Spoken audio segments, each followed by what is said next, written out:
Canelo Alvarez, I was born ready, put to shame by Mexican fighter Gilberto Zurdo Ramirez in a recent interview. Find out how it went down right now. Let's talk about it. What up, Fight World? It's your boy Ego, and I'm back with some more boxing Ego quick hits. Less intro, less filler. Let's get it. Zurdo Ramirez, he did an interview, link in the description, and regarding Canelo's comments about Canelo doesn't want to fight, quote, a Mexican fighter, this is what he had to say. Quote, I think the best have to fight the best. Me, after I beat Dimitri Bivol, I don't care if he's Chinese or Mexican. We are fighters, and that's what we do. Fight with anyone. All the time, it's a war. It's an exciting show for all the fans. And that's why he's talking about like Mexican versus Mexican shows or whatnot. He said that's why they have so many fights. 2 Mexicans in the ring. So right then and there, Ramirez is showing you he don't care where you come from and all that. He's about that competition. Finally, he says, yeah, me and Canelo many times in Guadalajara that I sparred Canelo, right? I used to be a middleweight at the time. It was a great experience for me. I was at middleweight, then super middleweight, and now light heavyweight. Do you guys understand? This makes Canelo Alvarez look extremely bad. I'm talking very, very, very, very bad, because you have someone else who was a super middleweight champion, moved up, is in the fight with the guy that Canelo should be fighting, but he chose a 40-year-old Golovkin. Oh my, let me say that again for the slow people in the back. Canelo Alvarez lost to Dimitri Bivol. And he had a rematch clause. Instead of going after that rematch with Bivol, Canelo Alvarez decides to duck him because the risk and the riskiness of the fight. And then he decides to fight a guy and drudge up a fake rivalry and say, hey, this guy keeps talking about me. Golovkin was barely on the scene. When was Golovkin saying anything in the last 4 years? And even to build up the fight, like for fight week, he wasn't really saying nothing crazy, you know? So anywho, Canelo Alvarez decided to go, instead of the Bivol rematch route, to fight Triple G. And then now you're leaving it to another Mexican fighter who hails from a different part of Mexico, and Gilberto Zurdo Ramirez, and he has to take out the trash for you. Like, you didn't do it. You couldn't figure out and decode the Bivol puzzle. So you're leaving it to another person. And again, I told you the walls are closing in for Canelo. Another reason this looks bad is because Canelo said he won't fight Mexicans. He said if Zurdo Ramirez wins, he's not going to fight him, right? That makes no sense. And now you have Ramirez coming out and saying, I don't care who you are. I don't care where you're from. You know, people love action. We're fighters. That's what we do. So Canelo's trying to frame this as if he's doing the world of boxing some kind of favor by not fighting his compatriot or countrymen. But we all know that's cap. And Canelo has fought Alfonso Gomez. He fought El Perro Angulo, right? He fought against Mexican-American Josecito Lopez. He fought Julio Cesar Chavez Jr. So what are we talking about? How do you just start a new rule in a competitive sport, and you're supposed to be the face of boxing, #1 pound for pound, and instead of inclusion, you're excluding. You're excluding competition. Makes no sense. And then now you have someone who comes from the same country as you in Mexico, right?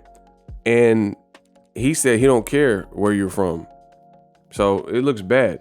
And then to make that look worse, Canelo Alvarez has stated he wants Bivol to lose by saying he's rooting for Ramirez and he's hoping Ramirez wins. But then you told the world if Ramirez wins, you won't fight him.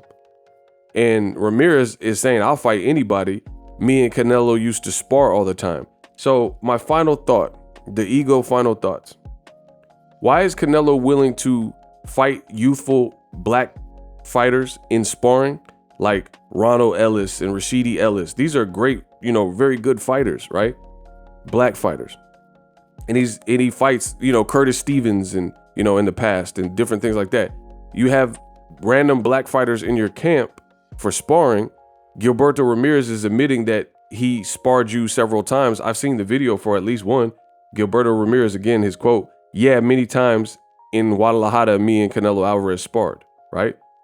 But you don't want to fight an in-prime black fighter, but you want to bring him to your camp to help condition you and get you ready for your fights. And now you're saying you don't want to fight Mexican fighters, and you're the only Mexican fighter or fighter in general who's putting out that type of stipulation that they don't want to fight someone based on their ancestry or their heritage or ethnicity or whatever, right?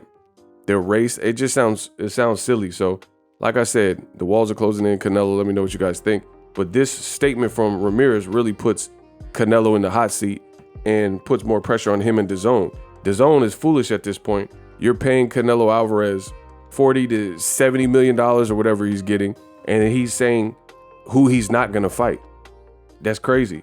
And my thing is this: if you're fit for competition and the fans want to see it, how crazy does that make you look by saying, nah, I don't care what y'all talking about, I'm not fighting this guy? That makes you look like a duck, and it makes you look yellow belly. SLC, subscribe, like, and comment. Let me know on this video. I'm out. Introducing Super Thanks.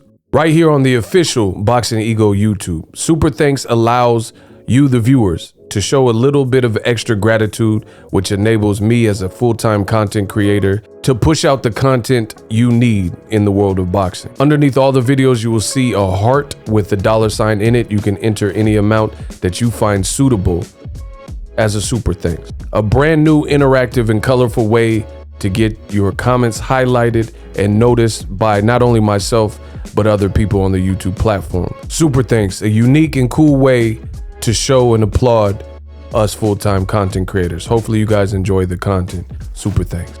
The future is now. The Hibernation 5s by Kenichi Bear. Hybrid gaming and lifestyle headphones. Out of the box, you can connect to any console or PC. Bluetooth ready with a low latency USB adapter, color RGB, and extreme bass mode. The Hibernation 5s adjust to you. Whether you need a gaming, travel, gym, or lifestyle headphones, the Hibernations got you covered. The new Hibernation 5s, link in the description. Customize the way you hear the world. Welcome to the nation. Are you tired of your YouTube videos not getting any views? Well, consider TubeBuddy. I've used TubeBuddy for years to scale up my YouTube channel. Now we're sitting over 200,000 subscribers. TubeBuddy is a browser extension that offers a ton of built-in productivity and time-saving services to take your channel to the next level. Use my link in the description to get started with TubeBuddy and level up your channel faster. We working.